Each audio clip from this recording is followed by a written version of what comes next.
சமூக நீதி அரசுன்னு மாறுதட்டுற அளவுக்கு திரு ஸ்டாலின் அரசுக்கு எந்த தகுதியும் கிடையாது. ஒவ்வொரு மாவட்டத்திலையும் ஒவ்வொரு அமைச்சருங்க ஜாதி வெறியோட நாட்டாம பண்ணிக்கிட்டு இருக்காங்க. அவங்க ஜாதி சங்கங்கள் நடத்துற நிகழ்ச்சிக்கு போயிட்டு அங்க போய் அவன் ஜாதி பெருமையை பேசிக்கிட்டு இருக்கான். இதையெல்லாம் கண்டிக்க வேண்டிய திரு ஸ்டாலின் அவர்கள் கண்டிக்காம வேடிக்கை பார்க்கிறாரு. ஏன் வேடிக்கை பார்க்கிறாரு அப்படின்னா, ஒவ்வொரு மாவட்டத்திலும் இந்த ஜாதிகள் தான் செல்வாக்கா இருக்கிறாங்க.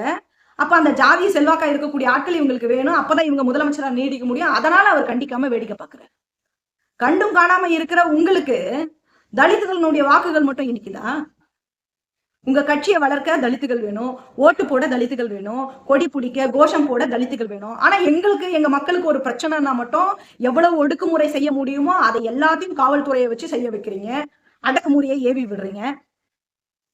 அது சரி, திமுகவோட வெற்றிக்காக உழைக்கிற கூட்டணி கட்சியான விசிகாவினுடைய கொடியை கூட ஏத்த முடியாத அளவுக்கு தானே உங்க அடக்குமுறை இருக்கு. உங்ககிட்ட போய் நியாயத்தை எதிர்பார்க்க முடியுமா?